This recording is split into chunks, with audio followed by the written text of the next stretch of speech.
¿Cómo les va? Muchísimas gracias por estar del otro lado. Ya estamos en vivo aquí con mi amigo Enric de Adictos a la Filosofía, el señor Hola, Enric Juan. F. Gel. Enric F. Gel. Así que un saludo a todos ustedes, comunidad de Filosofía en Minutos, pero más que nada vamos a saludar al señor Enric de Adictos a la Filosofía. ¿Cómo te va, mi queridísimo amigo español? Pues muy bien, Juan, muy bien. Y espero que a ti y a toda tu gente y a todos los que siguen tu canal también les vaya muy bien. Muchísimas gracias. Te mandamos un saludo grande desde Santa Fe, Argentina, desde toda Latinoamérica. Sos un pionero en todo esto.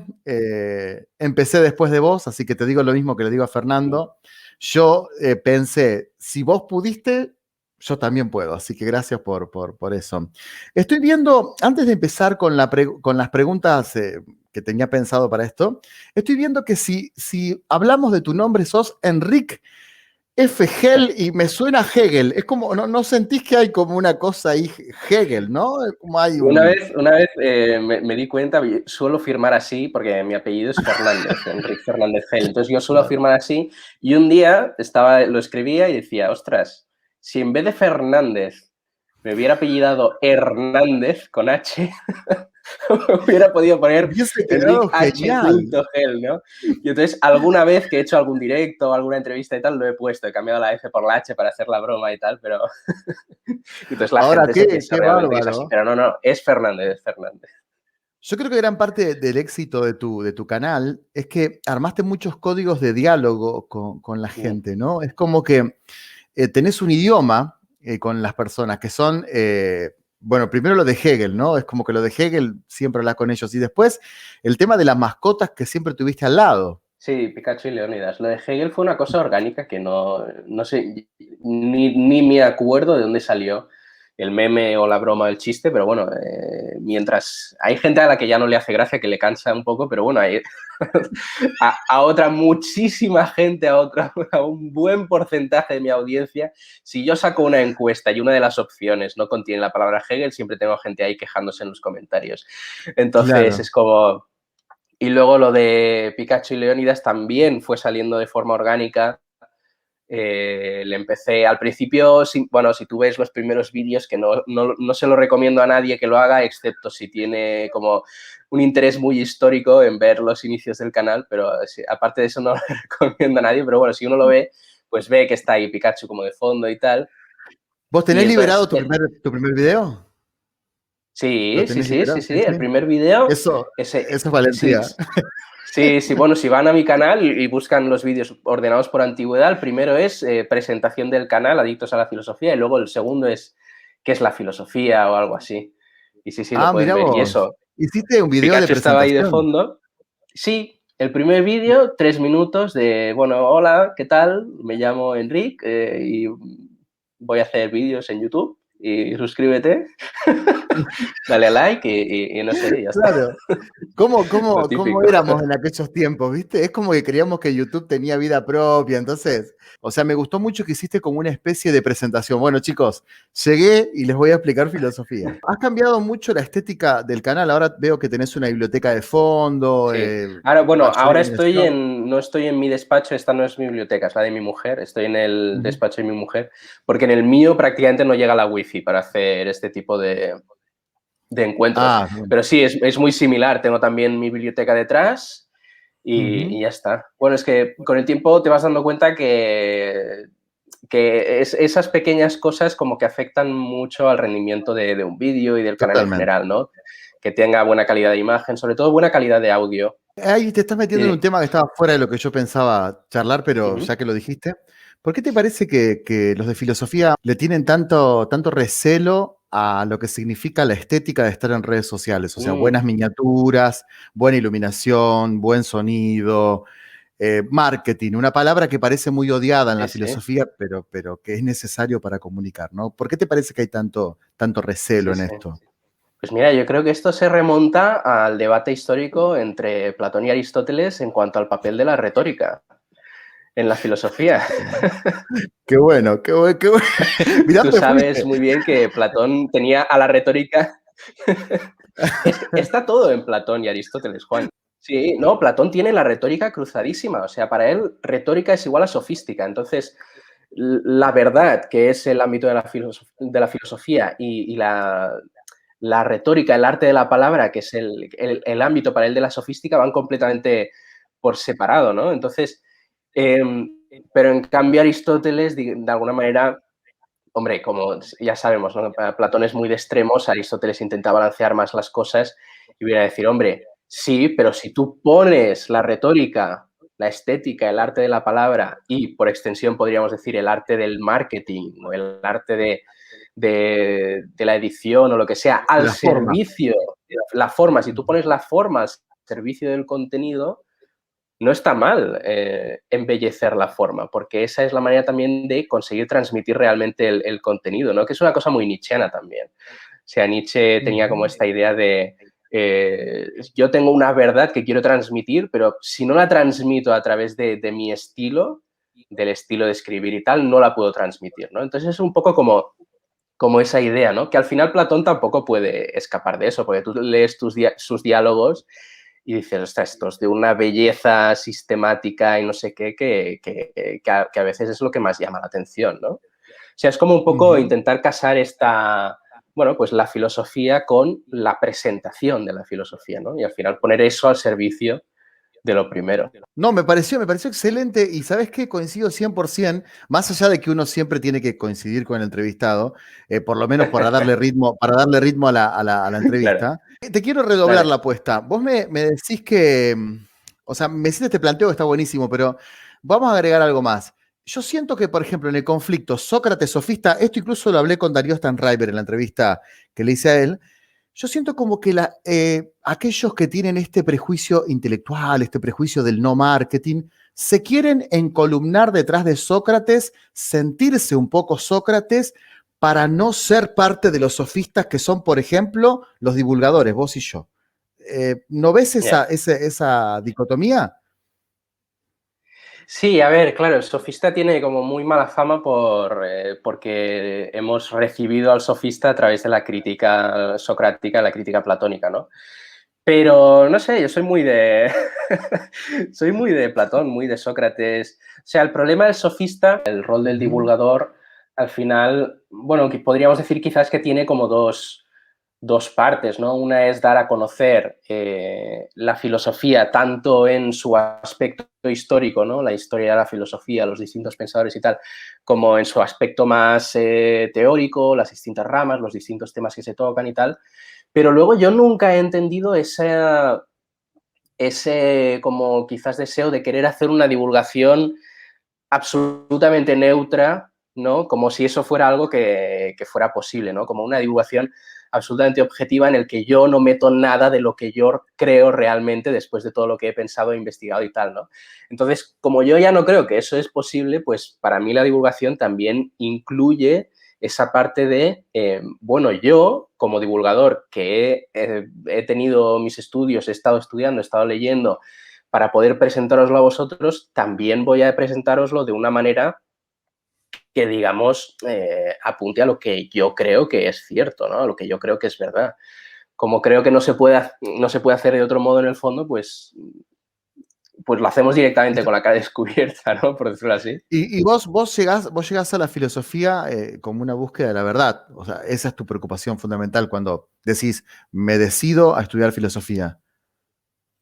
Bueno, o sea, a mí, fíjate, yo descubro la filosofía no sé cómo tenéis por ahí estructurado el sistema escolar, pero nosotros tenemos la primaria, que es Ujú, como infantil, la ESO, que es la escuela secundaria obligatoria, que es como intermedio, y ujú, luego el bachillerato, que es entre los 16 y 18 años, justo antes de la universidad, ¿no? Entonces yo ujú. descubro la filosofía en el bachillerato, pero curiosamente yo era ya un chaval con muchas inquietudes filosóficas que yo tenía, pero sin saber que eran filosóficas, ¿no? O sea, yo me levantaba por la mañana un día y me ponía a preguntarme cómo sería ser otra persona, ¿no? O por qué soy yo y no soy mi hermano o mi madre, ¿no?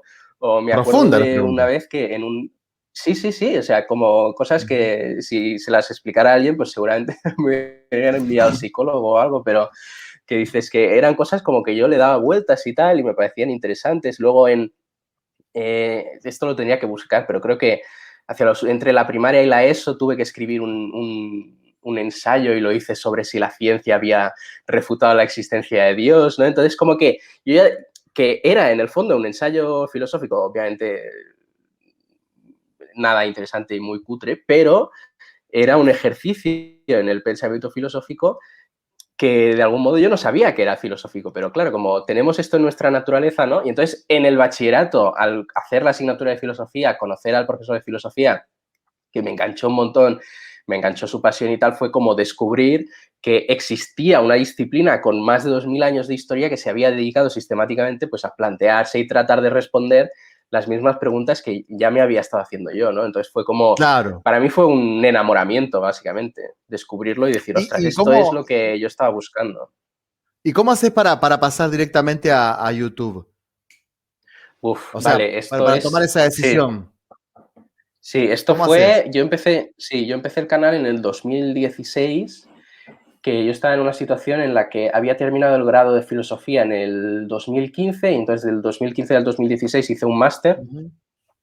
Sí. y terminado el máster, digamos que lo típico era ya empezar el doctorado. Yo tenía idea de que Ujú. yo quería hacer doctorado y efectivamente me quería meter y tal, y entonces hice como todos los trámites, escogí un tema, me busqué un director, muchas dudas, no veía claro el tema que había escogido, no veía claro el director. Entonces, me acuerdo de un día de ir por la calle y darme cuenta realmente que no quería hacer el doctorado, ¿no? Entonces, luego más adelante sí que lo empecé y ahora lo estoy terminando, ¿no? Pero entonces me di cuenta de que no quería hacerlo entonces. Y en cambio sí que tenía como muy metido en la cabeza la idea de hacer otros proyectos, otras cosas distintas, probar algo diferente. Yo en esa época estaba muy enganchado en un canal de YouTube que se llamaba The Game Theorists, ¿no? Los teóricos del juego, que lo que hacía era, no sé si lo conoces, pero lo que hacía era coger videojuegos y explicar teorías sobre alrededor de los videojuegos, pues yo qué sé, si Super Mario es un psicópata en el fondo, o si cosas así, ¿no? Si los Pokémon han evolucionado de no sé qué manera, ¿no? Y entonces te explicaba Tremendo. cosas. Sí, hacía divulgación, te explicaba cosas de ciencia, matemáticas, lo que sea, pero aprovechando los videojuegos. Entonces, estaba muy enganchado y empezó a nacer en mí como la idea de, oye, ¿por qué no haces algo similar, obviamente no igual, pero similar, pero con la filosofía? Y en aquel momento yo no conocía prácticamente ningún canal que hiciera divulgación de filosofía, sí que lo sabía, pero yo no los conocía en ese momento. Y mira, dije, pues ya que no voy a hacer el doctorado, pues voy a lanzarme con esto y a ver qué sale. Y a partir de aquí, pues no sé, vamos tirando.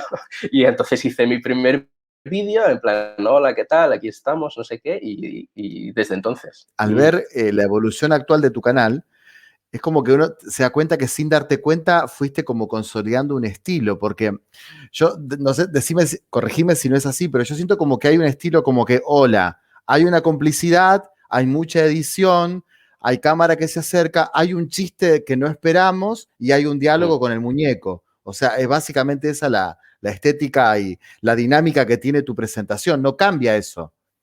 Sí, sí, sí, es encontrar como el tipo, ¿no? El prototipo o el modelo de vídeo, ¿no? Que cuadra con tu Ujú. estilo y sí, eso en mi caso se fue formando, o sea, yo ya tenía desde el principio como esa idea de que le quería meter mucho humor, porque a mí siempre me ha parecido que todo entra mucho mejor si te estás riendo o te hace gracia o lo que sea, ¿no? Cualquier cosa entra bien con unas risas, ¿no? Entonces yo siempre le quería meter así un poquito de humor y de ese, bueno, yo tengo un humor muy absurdo, a mí me hacen gracia como cosas muy estúpidas y quería meterlo un poquito ahí y eso lo he intentado ir manteniendo un poco. Sí. Pero básicamente vos tenés dos, uno es Pikachu y otro es Leónidas, ¿no? Bueno, Pikachu murió, entonces Leonidas tuvo que coger ¿Cómo que murió? ¿Cómo que murió?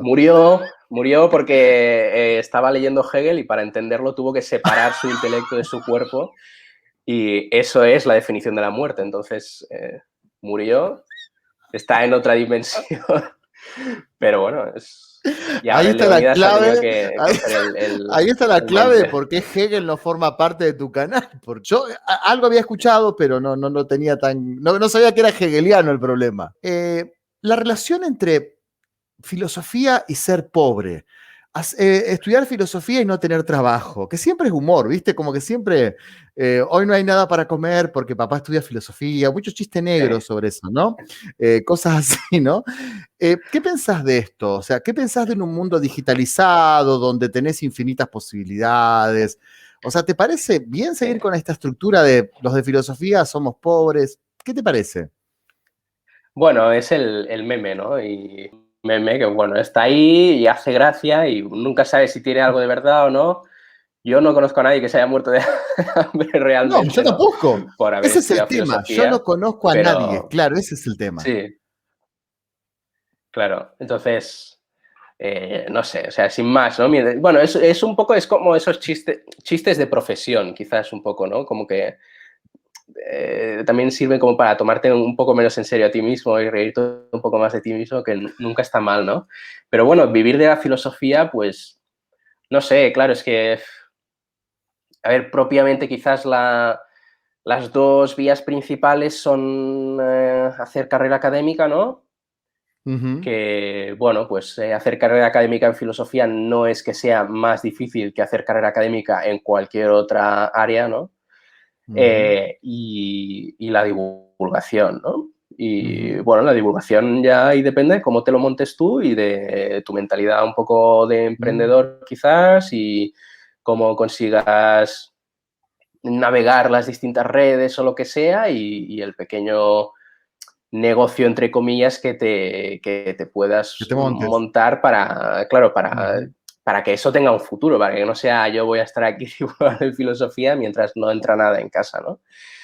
Es que Pero bueno, luego eso me aparte de parece que eso, también dura poco. O sea, muchas veces claro. hay, no sé si a vos te habrá pasado, pero cuando yo estudiaba la carrera, muchos compañeros, yo también entré un poco en esa a los 20 años, ¿no? Ujú, Bueno, pero yo esto lo voy a hacer por pasión, a mí la plata no me importa, pero llega un momento en el cual es insostenible un sistema claro, de puro ad honorem, ¿no? Pues sobre todo cuando cumplís claro, 30 años y tenés una familia. claro.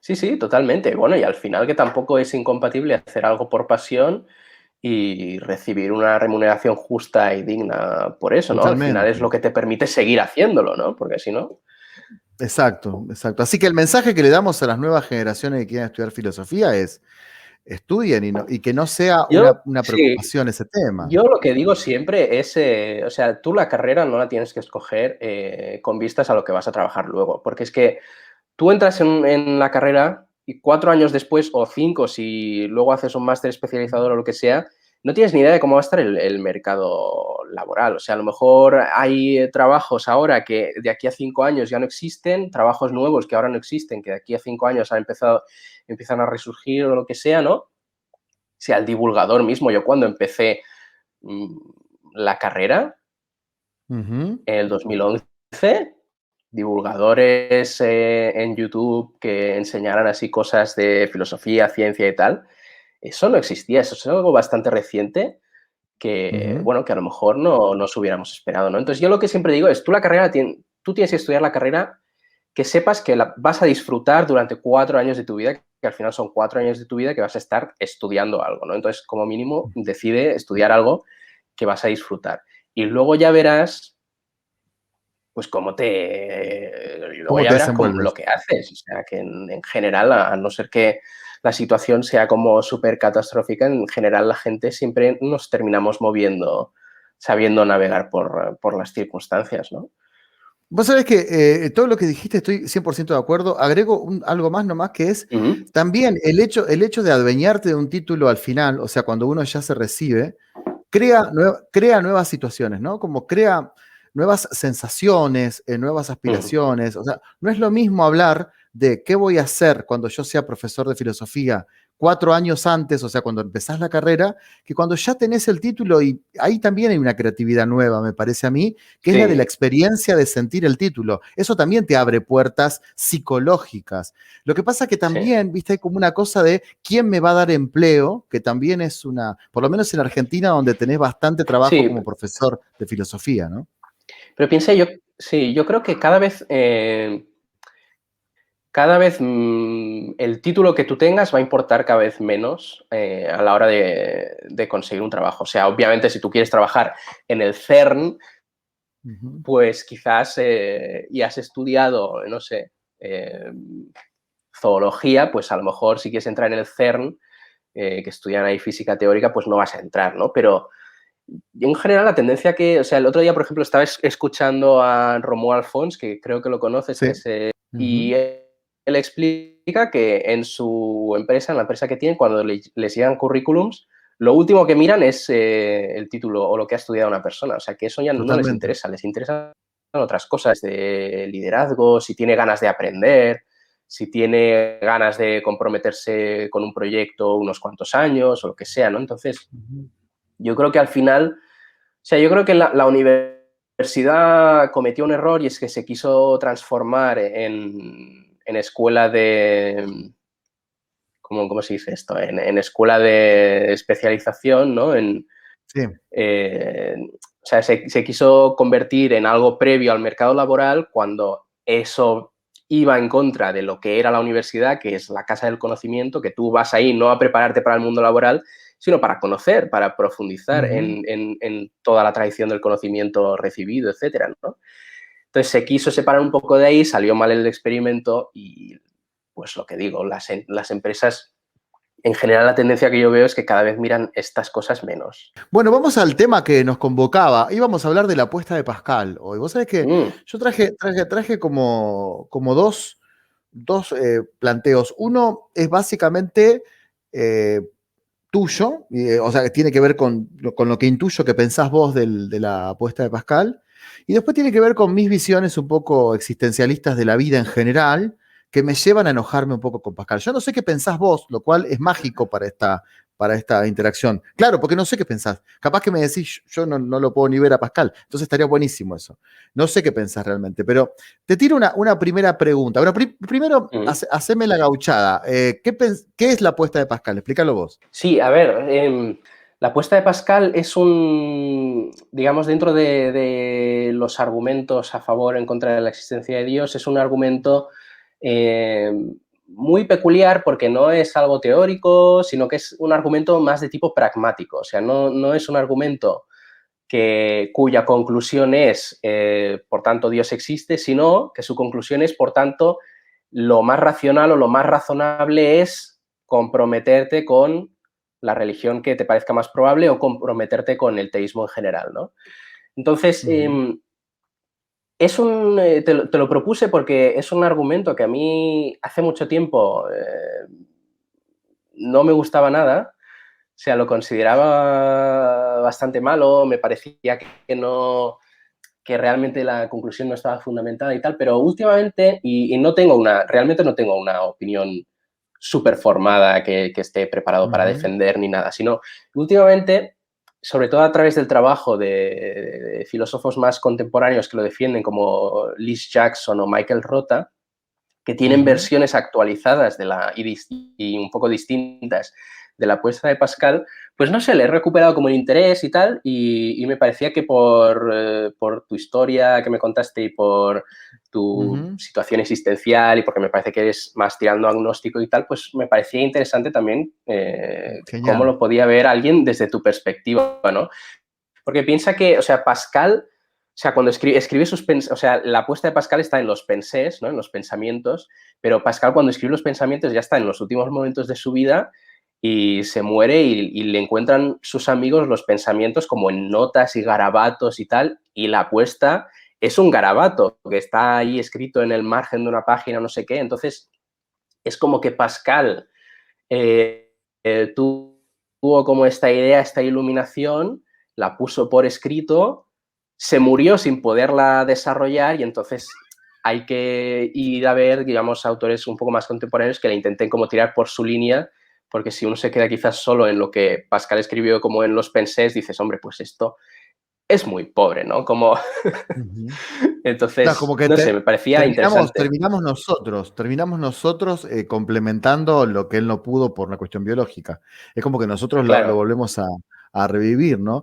Entonces, en base a esto, yo por ahí primero y principal, ¿vos no sentís como que en el fondo se está jugando con Dios? Porque es como decirle, bueno, está bien, loco, yo creo en vos, pero en el fondo no sé si creo, pero hago como que creo para que vos puedas, o tú, ¿no? Tú creas que yo creo, entonces si vos existís, voy al cielo. ¿No te parece que en el fondo se juega con la divinidad en eso? Claro, esa es una de las objeciones típicas que se suelen hacer a la formulación original de Pascal, porque es verdad que Pascal lo plantea en términos de creencia, ¿no? O sea, él dice, si es, si tú estás en una situación en la que te parece, o sea, la existencia de Dios te parece como igual de probable que su negación, ¿no? Quizás, lo Ujú, razonable es que vayas y creas en Dios, ¿no? Y claro, ujú, una objeción común es esta, de que, hombre, yo no puedo ahora decidir que voy a creer algo que en realidad no creo, ¿no? O sea, no puedo claro, decir, pues ahora voy a creer que 2 más 2 son 5 o que, no claro. sé, hay marcianos en la luna o lo que sea, ¿no? No puedo ponerme yo decidir creer algo que no creo, ¿no? Y yo creo que esto es algo que resuelven bien estos autores que te decía, por ejemplo, Michael Rota, en vez de plantear la apuesta en términos de creencia, lo que hace es plantearla en términos de compromiso religioso, es decir, en términos de agencia. Es decir, si tú estás en una situación, él lo plantea como para la gente que está en una situación de 50-50.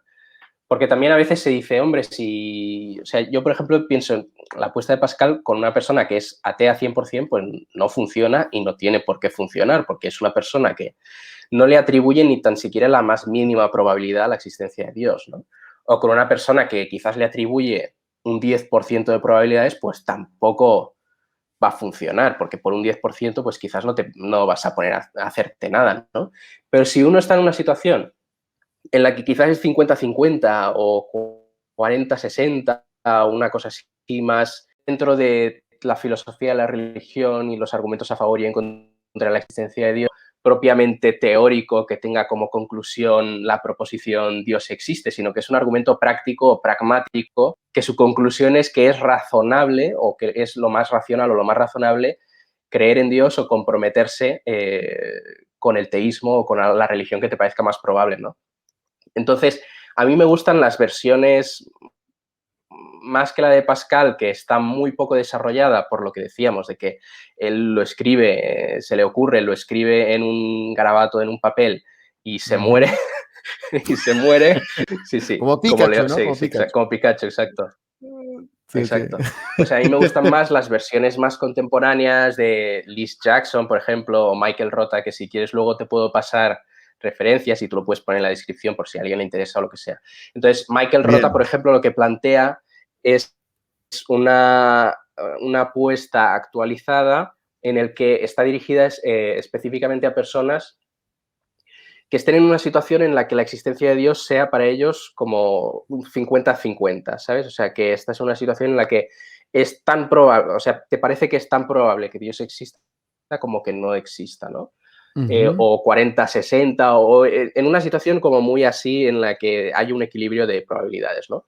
O sea, no está Exacto. dirigida a alguien que sea un ateo 100%, que crea, por ejemplo, que la misma idea de Dios es lógicamente contradictoria y por tanto la probabilidad de que Dios exista es cero. O sea, no está pensada para esta persona, tampoco está pensada para una persona que quizás diga, sí, es posible que Dios exista, pero es un 0,00001% de probable, ¿no? Sino que está pensada para esa Claro. persona que está en esa situación epistémica intermedia, ¿no?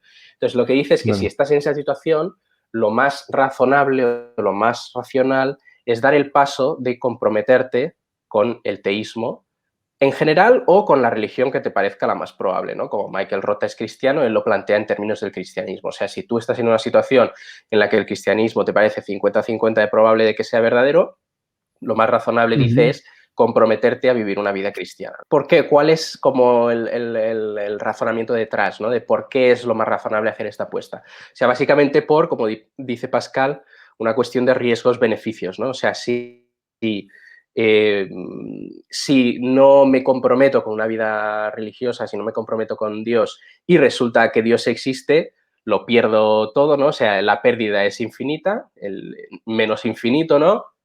En cambio, si apuesto por Dios y resulta que Dios no existe, pues mi pérdida es finita, pero si apuesto y resulta que Dios existe, mi ganancia es infinita, Totalmente. porque justamente lo que estoy apostando es por la posibilidad de tener una relación con el ser que es la plenitud de la existencia, ¿no? Según el teísmo. Entonces, un poco por esa lógica de la teoría de la decisión, Pascal lo que te vendría a decir es, pues eso, lo más razonable es que hagas la apuesta, que apuestes, o sea, al final es una apuesta, ¿no? Pero que hagas esta apuesta y te comprometas a vivir según pues la religión que te parezca que es la más probable o según el teísmo en general, ¿no? Y entonces puedes adoptar ciertas prácticas religiosas como leerla. Si lo cogemos con el cristianismo simplemente, pues leer la Biblia, atender servicios religiosos, rezar de manera condicional, ¿no? Porque obviamente a lo mejor no crees todavía que Dios existe, pero puedes rezar de manera condicional en plan, bueno, Dios, si existes, pues muéstrateme, ayúdame a verlo, o lo que sea, ¿no? Entonces puedes adoptar toda esa serie de prácticas para apostar por la divinidad, ¿no? Por decirlo de alguna manera. Hay una objeción, no una objeción, sino como un redoble de apuesta que me gustaría hacer, que se basa en una frase de 1 Corintios 15 y 19 que a mí me encanta, ¿no? 1 Corintios 15 y 19, donde Pablo dice, si Jesucristo no hubiese resucitado de los muertos, somos los más miserables de los hombres todos, ¿no?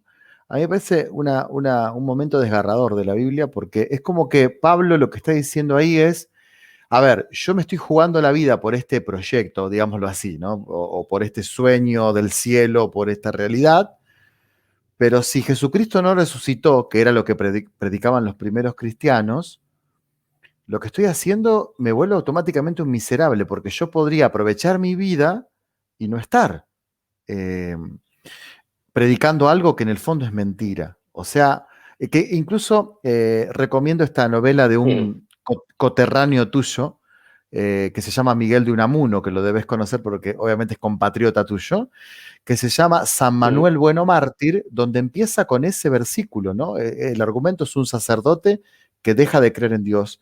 Y dice, al principio dice empieza con esa parte de la Biblia, si Jesucristo no resucitó, yo soy el más miserable de los hombres todos, porque ¿qué sentido tiene estar creyendo en algo que finalmente no existe? Entonces, podríamos hacer una comparación con Pascal quizás, y si el argumento de Pascal me consagra a mí, a estar toda la vida sin creer, creyendo en algo que en el fondo no es verdad, soy un miserable a la luz de lo que por lo menos decía el apóstol Pablo.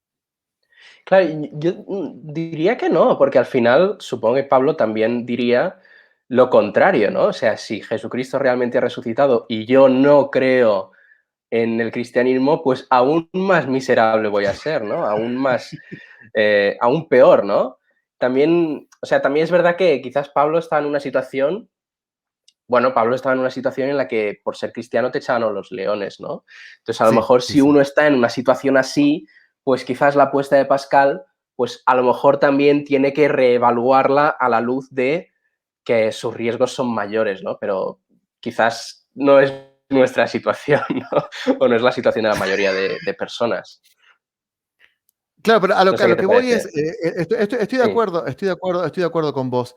Lo que pasa es que siento esto, o sea, Ujú, quizás tengo una visión muy existencial de la vida, ¿no? Pero profesar una religión, así profesemos un teísmo ujú, sin demasiado fanatismo, por decir así, lo estoy diciendo muy por arriba, ¿no?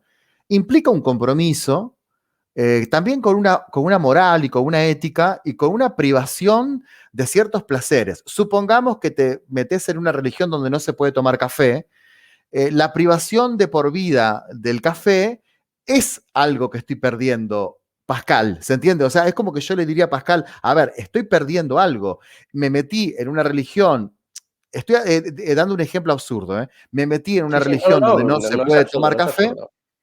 pero ¿se entiende? Me metí en una religión donde no puedo tomar café, me pasé 70 años de vida sin tomar café y al final me doy cuenta que es mentira. A eso es lo que voy. Porque hay una cuestión ética también detrás, o sea, de mi comportamiento en base a lo religioso.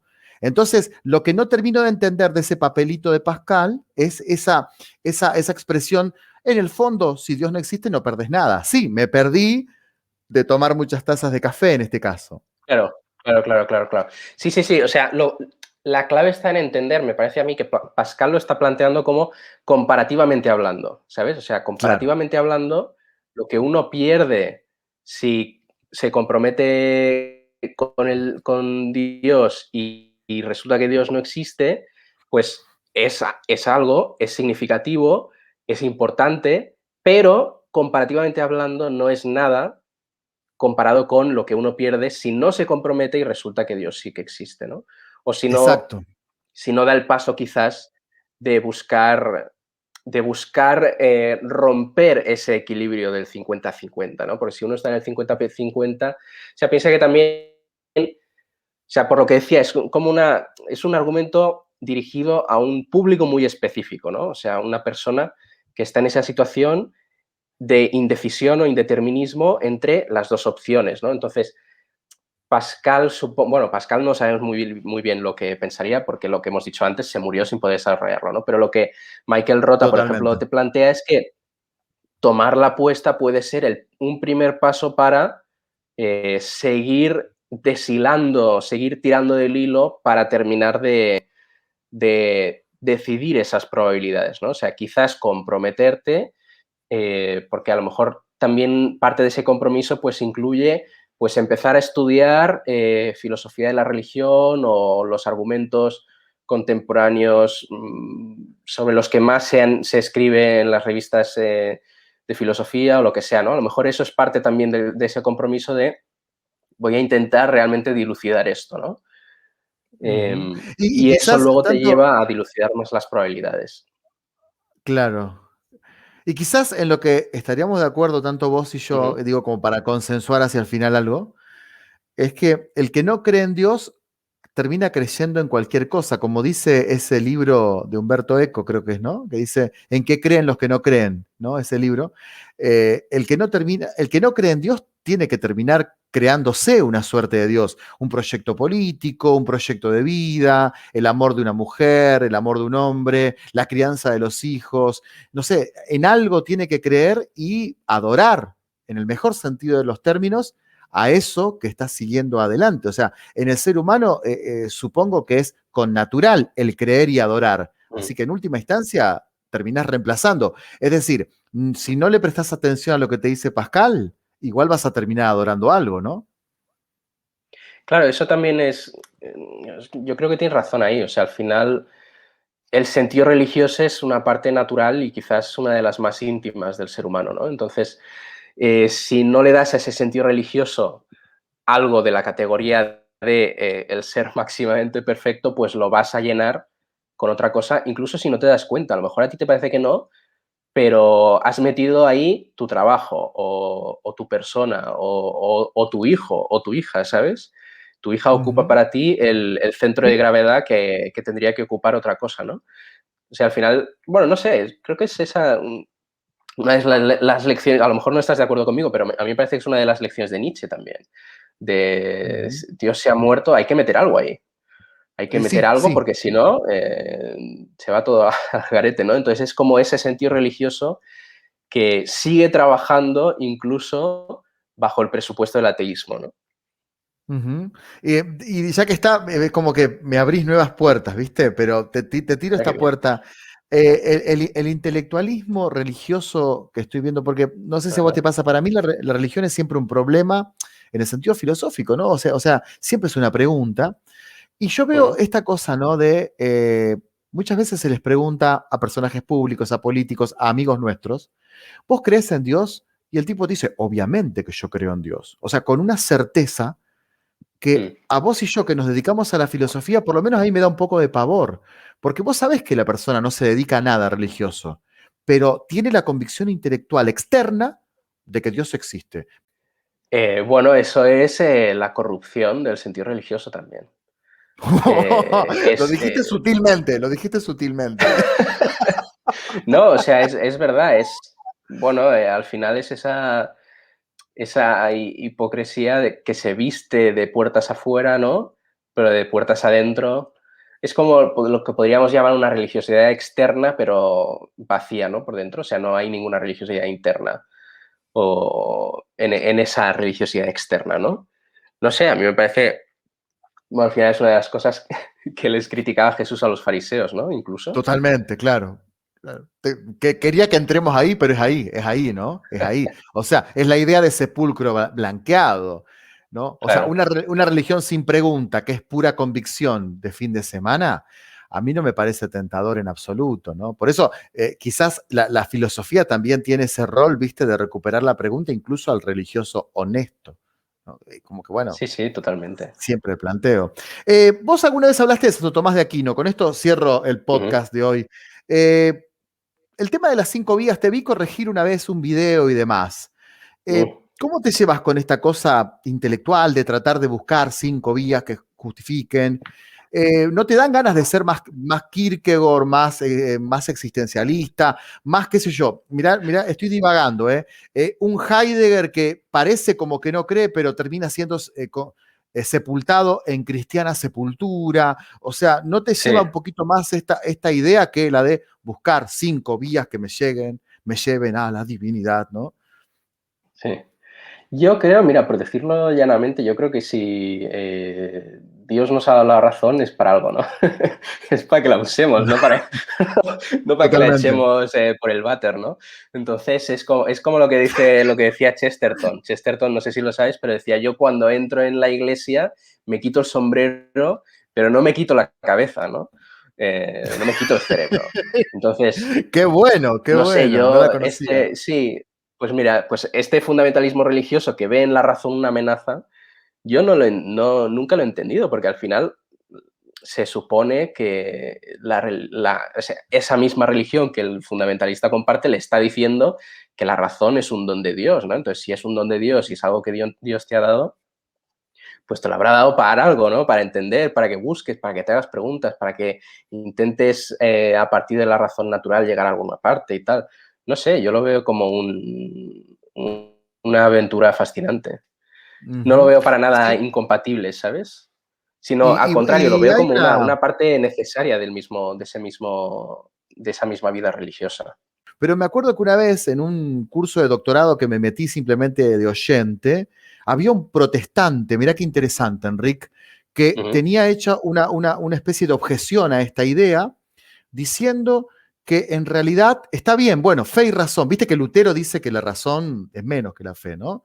Y Sí, este bueno, Lutero, para luterano, Lutero, Aristóteles era la gran arpía, ¿no? Aristóteles claro, de la claro, época. dice cosas terribles, dice que la razón realmente, bueno, la insulta, Lutero la insulta la razón, y este luterano Mm, decía que el problema que tenía la razón, o sea, es como que decía, está bien, les concedo la razón como parte del acercamiento a Dios, pero ¿por qué la Iglesia Católica elige la razón griega? Esta era la objeción, ¿no? ¿Vos qué pensás un mm. poco de esto? O sea, yo supongo que, o sea, es que piensa que en Lutero se da, al menos según tengo entendido, se da como un cambio que es empezar a considerar que la naturaleza humana no solo está herida por el pecado original, sino que está corrompida de raíz, ¿no? Está absolutamente corrompida. Entonces, nada de lo que es propio de la naturaleza humana puede por sí misma llegar a nada divino, ¿no? Llegar a vislumbrar ni siquiera nada de la divinidad, ¿no? En cambio, si tú Ujú, no tienes esta idea de que la naturaleza humana está completamente corrompida, sino que solamente a lo mejor está herida, que es la idea que tenía la Iglesia Católica, pues lo que planteas es que el ser humano, utilizando la razón sin la revelación, puede llegar a verdades, puede llegar, ¿no? Y entonces es como muy curioso ese encuentro entre la gran tradición filosófica griega y la gran ujú, tradición religiosa judeocristiana, como en los inicios del cristianismo hay ese debate de qué hacemos con esto que viene de los paganos, ¿no? Si lo desechamos completamente o lo incorporamos a lo nuestro, y el lado que gana el debate es el de incorporarlo, ¿no? Porque al final lo que está diciendo es, no, no, estos son gente que utilizando lo que decíamos antes, utilizando la razón que les ha dado Dios, a lo mejor no han llegado, ¿no?, a absolutamente toda la verdad, pero se pueden encontrar semillas de la verdad, semillas de la revelación, incluso en lo que han pensado y han discutido y han dirimido estos grandes pensadores, ¿no? Entonces, no sé, yo creo que es como tener esa imagen muy elevada de la razón, y ver que en la tradición griega eso ha tenido un trabajo muy potente y que eso no es algo que tú puedas decir Sí, fuera lo desechamos y sí, lo tiramos sí. a la basura, ¿no? Sino que De vamos a hecho, ver sí, qué sí, hay de estoy de verdad en acuerdo. esto y lo reincorporamos, ¿no? Que al final es lo que hace Agustín con los neoplatónicos Con y Plotino, Tomás de claro. Aquino con Plotino, sí, y Tomás de Ujú. Aquino con Aristóteles y un poco también con Plotino, ¿no? De decir, Estamos de bueno, acuerdo. esta gente ha llegado prácticamente a lo más alto que se puede llegar con la razón humana. Entonces, yo tengo la revelación, ¿no? Dice Tomás, yo tengo la revelación que me permite también corregirles los errores o comparativamente ver eh, que a lo mejor hay que pulir o lo que sea, ¿no? Pero desecharlo Ujú. completamente, no, hombre, no. Claro. Además, hay un interés ecuménico en Tomás, sospecho, que es la razón es lo que me Ujú. permite dialogar con los árabes, ¿no? Hay Claro, un poco eso exacto, también. efectivamente. Es lo que bueno, la suma contra gentiles es eso, es un trabajo estrictamente filosófico, de razonar, en el fondo es un trabajo de apologética, de razonar la Ujú, fe cristiana en base a la razón, que es lo que comparten todos los participantes en la discusión, comparten la razón, porque si él si está discutiendo con herejes, pues va a citar la escritura, si está discutiendo con judíos, va a citar el Antiguo Testamento. Pues si estoy discutiendo con paganos, ¿a qué voy a apelar? Pues a los principios ujú. de la razón, que es lo que todos compartimos, Perfecto. ¿no?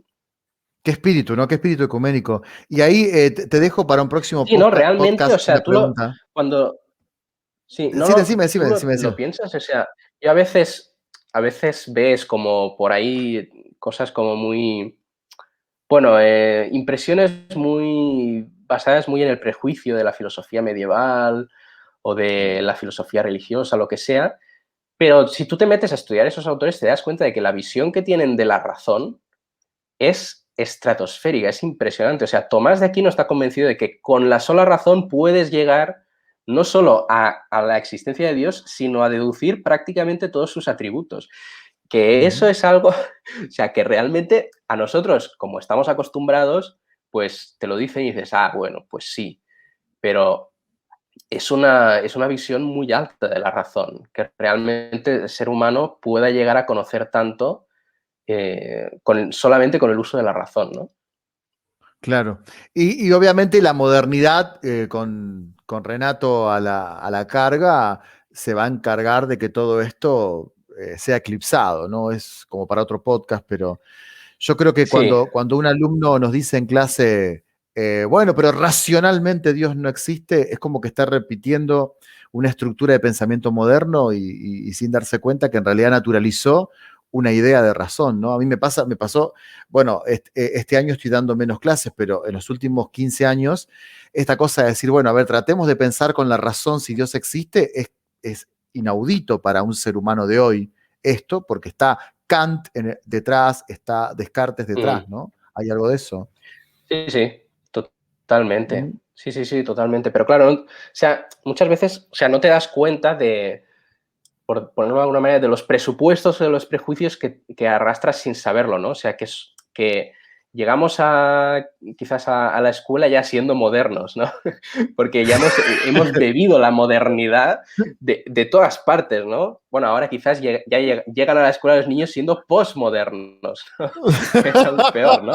Pero que dices, sería peor. o sea, y no te das cuenta, o sea, a ti te parece que eso es como lo más evidente y el punto de partida natural de la razón y no lo es un punto de partida tradicional que tiene una cierta, que viene de un cierto bagaje histórico y que incluso uno puede ver ahí quizás motivaciones políticas o lo que sea y que no te das cuenta, ¿no? Y en cambio, pues estudiar quizás por eso a mí me gustan tanto los clásicos, porque es que te sacan de tu lugar de confort. Exacto. Es como irte, o sea, es estos, los antropólogos que se van a la selva amazónica a vivir y convivir durante 1 o 2 o 3 años con una tribu para familiarizarse completamente con su manera de ver el mundo, pues y tienes que salir de tus categorías modernas, pues yo creo que eso es un poco lo mismo que pasa cuando te metes en la filosofía clásica y en la medieval. Y bueno, en mi Exacto. opinión, cuando lo haces ves que eso es un mejor punto de partida para entender la realidad en su conjunto y que al fin y al cabo tiene una visión de la razón, no sé, más noble, me parece a mí. O sea, a partir de Hume, eh, y eso lo arrastra Kant, que por eso Kant no tiene esta visión de la razón, como que la razón no puede ir más allá de lo que le es inmediatamente dado en la experiencia y tal, pues como que arrastras como esa visión de la razón como en muletas, ¿no? Que va coja y tal.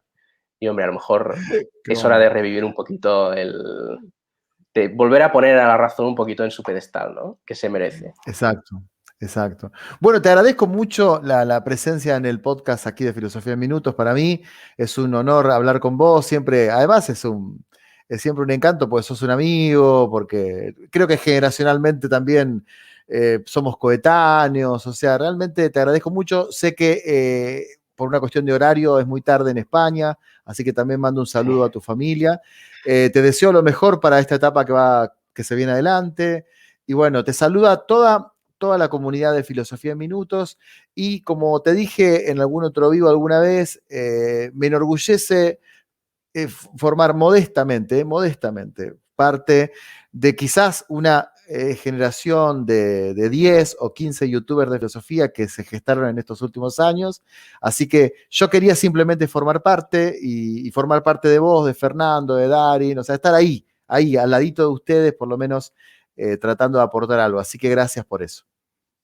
No, muchas gracias a ti, Juan. Ya sé que hacía tiempo que estábamos intentando esto, porque siempre había algo que pasaba, me acuerdo, siempre había algo que pasaba que te decía, no puedo ahora, dentro de un mes o lo que sea, y ahora tengo que Tenemos escribir dos el segundo problemas, voy capítulo. yo. El primero es que estamos muy ocupados y el segundo problema que Sí, tenemos es los horarios. O sea, realmente sí, nuestros países exacto, tienen eso horarios era muy yo. distintos. Así Sí, que sí, bueno, un saludo sí. grande, De hecho, maestro. sí. Igualmente, muchas gracias por la invitación y ojalá lo podamos repetir en otra ocasión. Con filosofía moderna en esta situación que se puede venir. Un saludo grande.